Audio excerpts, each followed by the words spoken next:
യേശുവിൻ്റെ ദൈവത്വം നിഷേധിക്കുന്ന പല സുഹൃത്തുക്കളും ചോദിക്കാറുള്ളൊരു ചോദ്യമാണ്, യേശു ഞാൻ ദൈവമാണ്, എന്നെ ആരാധിക്കണം എന്ന് ബൈബിളിൽ എവിടെയെങ്കിലും പറഞ്ഞിട്ടുണ്ടോ എന്ന്. തീർച്ചയായിട്ടും യേശു എന്നെ ആരാധിക്കണം എന്ന് ബൈബിളിൽ ഒരിടത്തും പറഞ്ഞിട്ടില്ല. കാരണം യേശു ദൈവമാണെങ്കിൽ അവനെ ആരാധിക്കണം എന്ന് പ്രത്യേകം പറയേണ്ട ആവശ്യമില്ല. ദൈവമല്ലെങ്കിൽ അവനെ ആരാധിക്കേണ്ട ആവശ്യവുമില്ല. കഴിഞ്ഞ ദിവസം ഇതേ ചോദ്യം എൻ്റെ ഒരു യൂട്യൂബ് വീഡിയോയുടെ താഴെ ഒരു സഹോദരൻ കമൻ്റായിട്ടും ചോദിച്ചു. അതുകൊണ്ടാണ് ഈ മറുപടി ഞാൻ നൽകുന്നത്. ബൈബിളിലെ ചില വാക്യങ്ങൾ നമുക്കൊന്ന് വായിക്കാം. യോഹന്നാൻ്റെ സുവിശേഷം 5-ാം അധ്യായത്തിൻ്റെ 17-18 വാക്യങ്ങൾ. യേശു അവരോട്, എൻ്റെ പിതാവ് ഇന്നുവരെയും പ്രവർത്തിക്കുന്നു, ഞാനും പ്രവർത്തിക്കുന്നു എന്നുത്തരം പറഞ്ഞു. അങ്ങനെ അവൻ ശബ്ബത്തിനെ ലംഘിച്ചതുകൊണ്ട് മാത്രമല്ല, ദൈവം സ്വന്തം പിതാവ് എന്ന് പറഞ്ഞ് തന്നെത്താൻ ദൈവത്തോട് സമമാക്കിയതുകൊണ്ടും യഹൂദന്മാർ അവനെ കൊല്ലുവാൻ അധികമായി ശ്രമിച്ചു പോന്നു. ഇവിടെ നമ്മൾ വായിക്കുന്നത്, യേശു ദൈവം തൻ്റെ പിതാവാണ് എന്ന് പറഞ്ഞപ്പോൾ അവിടെ ഉദ്ദേശിച്ചത് താൻ ദൈവത്തോട് സമനാണ് എന്നാണ് ഉദ്ദേശിച്ചത് എന്ന് യോഹന്നാൻ അവിടെ രേഖപ്പെടുത്തിയിരിക്കുകയാണ്.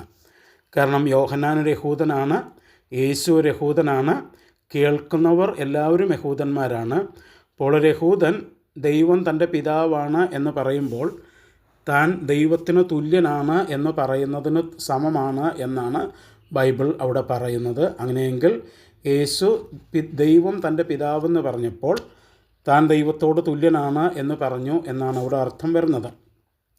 ഇനി മറ്റൊരു ഭാഗം, യോഹന്നാൻ്റെ സുവിശേഷം 8-ാം അധ്യായത്തിൻ്റെ 29-ാം വാക്യത്തിൽ നമ്മളിങ്ങനെ വായിക്കുന്നു, എന്നെ അയച്ചവൻ എന്നോട് കൂടെയുണ്ട്, ഞാൻ എല്ലായ്പ്പോഴും അവന് പ്രസാദമുള്ളത് ചെയ്യുന്നതുകൊണ്ട് അവൻ എന്നെ ഏകനായി വിട്ടിട്ടില്ല എന്ന് പറഞ്ഞു. യേശു ഇവിടെ പറയുകയാണ്, ഞാൻ പിതാവിന് ദൈവത്തിന് പ്രസാദമുള്ളതാണ് എപ്പോഴും ചെയ്യുന്നത്. അതായത് ഞാൻ തെറ്റൊന്നും ചെയ്യുന്നില്ല, ഞാൻ നല്ലവനാണ് എന്ന്.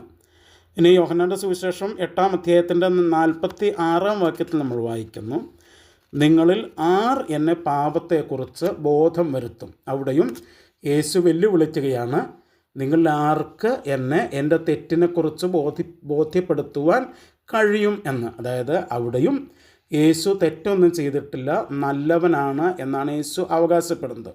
എന്നാൽ അതേ യേശു തന്നെ ലൂക്കോസിൻ്റെ സുവിശേഷം 18-ാം അധ്യായത്തിൻ്റെ 18-19 വാക്യങ്ങൾ വായിക്കുമ്പോൾ അവിടെ നമ്മൾ കാണുന്നത്, ഒരു പ്രമാണി അവനോട്, നല്ല ഗുരു, ഞാൻ നിത്യജീവനെ അവകാശമാക്കേണ്ടതിന് എന്ത് ചെയ്യണം എന്ന് ചോദിച്ചു. അതിന് യേശു, എന്നെ നല്ലവൻ എന്ന് പറയുന്നത് ദൈവം ഒരുവനല്ലാതെ നല്ലവൻ ആരുമില്ല. യോഹന്നാൻ്റെ സുവിശേഷം 8-29-ലും 46-ലും താൻ നല്ലവനാണ് എന്ന് യേശു അവകാശപ്പെടുമ്പോൾ അതിനർത്ഥം യേശു താൻ ദൈവമാണ് എന്ന് തന്നെയാണ് അവകാശപ്പെടുന്നത് എന്നാണ്. ഇനി മുൻപോട്ട് പോകുമ്പോൾ യോഹന്നാൻ്റെ സുവിശേഷം 10-ാം അധ്യായത്തിൻ്റെ 30-ാം വാക്യത്തിൽ യേശു വ്യക്തമായിട്ട് പറയുന്നു, ഞാനും പിതാവും ഒന്നാകുന്നു. I and my father are one. അപ്പം യേശുവും പിതാവായ ദൈവവും ഒന്നാണ്. അതായത് യേശു പിതാവായ ദൈവത്തോട് തുല്യനാണ്, ദൈവം തന്നെയാണ് എന്നവിടെ പറയുന്നു. ഇനി യോഹന്നാൻ്റെ സുവിശേഷം 17-ാം അധ്യായത്തിൻ്റെ 11-ാം വാക്യത്തിൽ, പരിശുദ്ധ പിതാവേ, അവർ നമ്മെപ്പോലെ ഒന്നാകേണ്ടതിന് നീ എനിക്ക് തന്നിരിക്കുന്ന നാമത്തിൽ അവരെ കാത്തുകൊള്ളണമേ. ഇവിടെയും യേശു പിതാവും യേശുവും ഒന്നാണ് എന്നവിടെ പറയുന്നു. അപ്പോൾ പിതാവും യേശുവും ഒന്നാണെങ്കിൽ യേശു ദൈവമാണ് എന്ന് തന്നെയാണ് യേശുവിടെ അർത്ഥമാക്കുന്നത്. ഇനി വെളിപ്പാട് പുസ്തകം 1-ാം അധ്യായത്തിൻ്റെ 17-ാം വാക്യം നമ്മൾ വായിക്കുന്നു, അവനെ കണ്ടിട്ട് ഞാൻ മരിച്ചവനെ പോലെ അവൻ്റെ കാൽക്കൽ വീണു, അവൻ വലങ്കൈ എൻ്റെ മേൽ വച്ചു, ഭയപ്പെടേണ്ട, ഞാൻ ആദ്യനും അന്ത്യനും ജീവനുള്ളവനും ആകുന്നു എന്ന് പറഞ്ഞു. അപ്പം അവനെ കണ്ടിട്ട്, അതായത് യേശുവിനെ കണ്ടിട്ട്, ഇത് കണ്ട യോഹന്നാൻ മരിച്ചവനെ പോലെ അവൻ്റെ കാൽക്കൽ വീണപ്പോൾ യേശു പറയുകയാണ്, ഞാൻ ആദ്യനും അന്ത്യനും ആകുന്നു. ആരാണ് ആദ്യനും അന്ത്യനും? ബൈബിളിൻ്റെ അടിസ്ഥാനത്തിൽ യെശയ്യാ പ്രവചനം 44-ാം അധ്യായത്തിൻ്റെ 6-ാം വാക്യത്തിൽ നമ്മളിങ്ങനെ വായിക്കുന്നു, ഇസ്രായേലിൻ്റെ രാജാവായ യഹോവ, അവൻ്റെ വീണ്ടെടുപ്പുകാരനായ സൈന്യങ്ങളുടെ യഹോവ ഇപ്രകാരം അരുളിച്ചെയ്യുന്നു, ഞാൻ ആദ്യനും അന്ത്യനുമാകുന്നു, ഞാനല്ലാതെ ഒരു ദൈവവുമില്ല.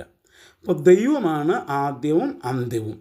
യേശു ഇവിടെയും ഞാൻ ആദ്യനും അന്ത്യനും എന്ന് പറഞ്ഞപ്പോൾ താൻ ദൈവമാണ് എന്ന് അവകാശപ്പെടുക തന്നെയാണ് ചെയ്തത്. അതുപോലെ വെളിപ്പാട് പുസ്തകം 1:8 നമ്മൾ വായിക്കുന്നു, ഞാൻ ആൽഫയും ഒമേഗയുമാകുന്നുവെന്ന്, ഇരിക്കുന്നവനും ഇരുന്നവനും വരുന്നവനുമായി സർവ്വശക്തിയുള്ള ദൈവമായ കർത്താവ് അരുളി ചെയ്യുന്നു. അപ്പോൾ ദൈവം പറയുക, ഞാൻ ആൽഫയും ഒമേഗയുമാണ്. എന്താണ് അതിൻ്റെ അർത്ഥം? ഗ്രീക്ക് ഭാഷയിലെ ആൽഫബറ്റിൻ്റെ അക്ഷരമാലയിലെ ആദ്യത്തെ അക്ഷരമാണ് ആൽഫ, അവസാനത്തെ അക്ഷരമാണ് ഒമേഗ. അതായത് ആൽഫയും ഒമേഗയും എന്ന് പറഞ്ഞാൽ ആദ്യനും അന്ത്യനും എന്ന് തന്നെയാണ് അർത്ഥം.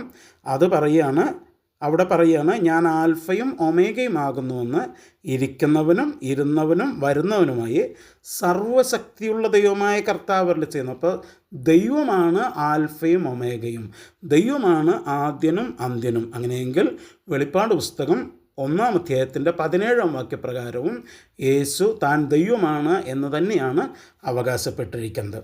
ഓക്കെ, നിങ്ങൾക്കിത് വ്യക്തമായി എന്ന് ഞാൻ വിശ്വസിക്കുന്നു. കൂടുതൽ വിവരങ്ങൾ അറിയാനായിട്ട് ആഗ്രഹിക്കുന്നെങ്കിൽ തീർച്ചയായും നിങ്ങൾക്ക് ഞങ്ങളുമായിട്ട് കോൺടാക്റ്റ് ചെയ്യാം. ദൈവം നിങ്ങളെ സഹായിക്കട്ടെ.